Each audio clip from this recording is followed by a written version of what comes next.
All right, guys, the second conic section we're going to do are called ellipses. Ellipses are like stretched out circles. Some people refer to them as ovals, that kind of shape, or it could be going up and down. That's a terrible one, but that kind of shape. I need to quit that. All right, geometric definition of an ellipse. Sorry.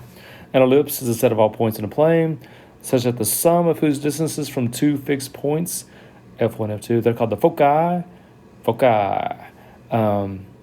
This are the same. So if I take one point on an ellipse, like that point P right there, and I measure the distance of that focus and the other focus, together they're called foci, and added them up, it'd be the same as if I picked this point right here and did that distance and that distance. The distances, the sum of the distances to both foci are the same no matter which point you pick on the ellipse. So that's the true geometric definition. By the way, while we're here, notice there are two foci. Yesterday when we did parabolas, there was one focus. Today we got two foci, and look at the letter we're using today. We're using C to find the foci. Okay, and here's a picture of the whole deal. These 2 points right here, notice the A0 and negative A0, those are called the vertices because they're on the side that is the longest side of the ellipse. The B's, the 0B and the 0 negative B, those are called co-vertices. They're on the smaller axis of the ellipse, and the two foci are C away from the center. This is called the center. There's no vertex to an ellipse. The center is the center, just like a circle. All right, now here we go. All the info you need. One big thing about these equations that you need to know is this.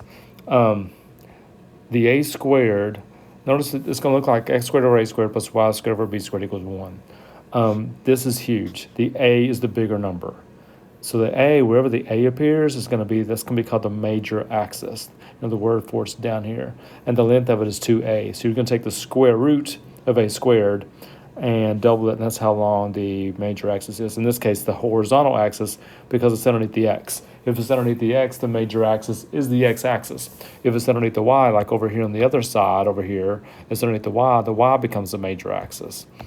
All right, now the vertices, I just messed up all my drawings there, but my vertices are a away from the center. So again, you take the square root of a squared, go that far away, both sides from 0, 0, and that gets you to your vertices. The major axis is a times 2. The minor axis, which is a smaller one, is b times 2. The foci, my favorite word. We're going to do c squared equals a squared minus b squared. And we're going to solve that for c, and that's going to tell me where my foci are. Okay, and the other stuff here is the same thing. This is exactly the same thing over here on this side, except it is if the major axis is going up and down. Okay, so notice the a squared switch. Remember, the a squared is the bigger of the two.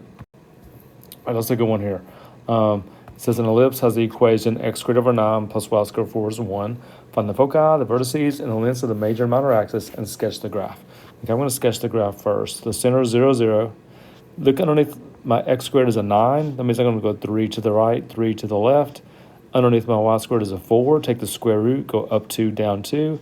Your ellipse will look like this. On the major, not a very good drawing, but the major axis is the x because it's going further left and right than it is up and down. Okay, so first of all, the vertices. The vertices were plus or minus 3 and 0. The vertices are on the major axis. They're underneath. They're where the bigger number is. All right. It says find the foci. To find the foci, you have to work out c squared is a squared minus b squared. And remember, a squared and b squared are your denominators up there. So I'm going to do 9 minus 4, which is 5. That's c squared. So c is going to be plus or minus square root of 5. And the foci are always on the major axis. Square root of 5 is about 2 point something, negative 2 point something. So my foci are plus or minus square root of 5 and 0. But you do have to work out that equation. The major axis is asking you for the length.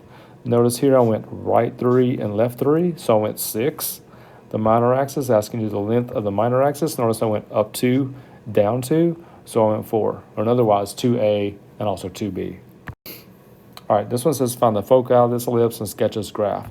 First thing we need to do is get it in the right form. So the right-hand side needs to always equal 1. So what I'm going to do first is I'm going to divide everything in this equation by 144, both sides, every single term, so that I can get a 1 on the right-hand side. So that's going to be 1.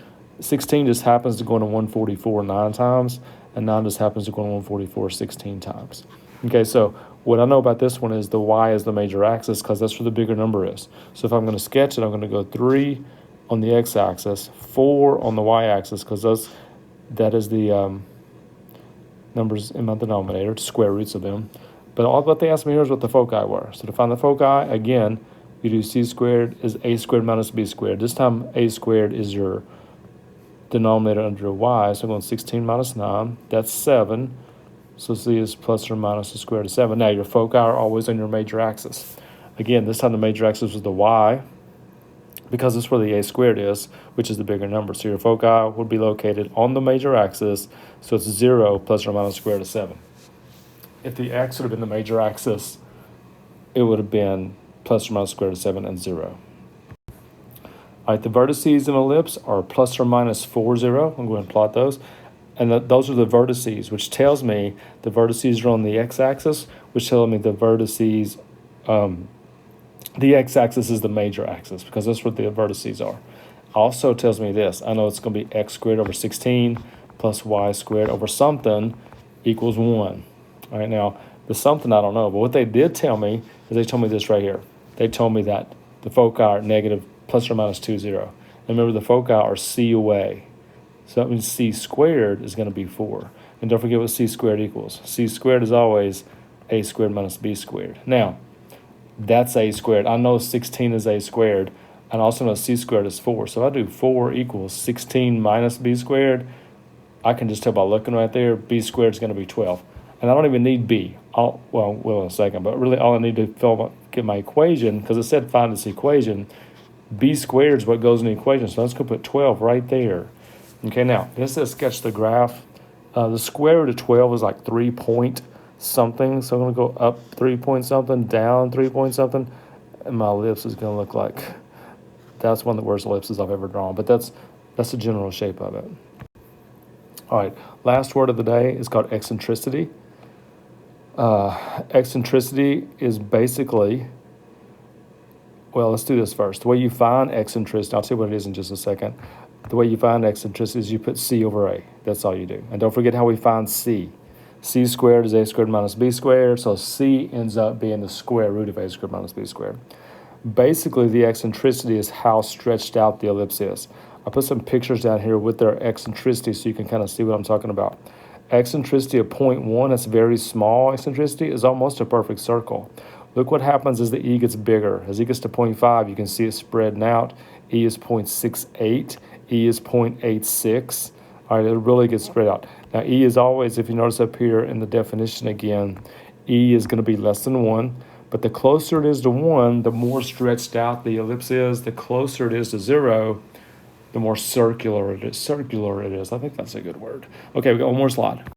Last thing, find an equation of the ellipse with this foci, and eccentricity is E equals 4/5. So let's do this first. The foci are plus or minus 8, which tells me that the y squared is the major axis. Now, I don't know what it is yet, but I know the y squared is major because the foci are always on the major axis.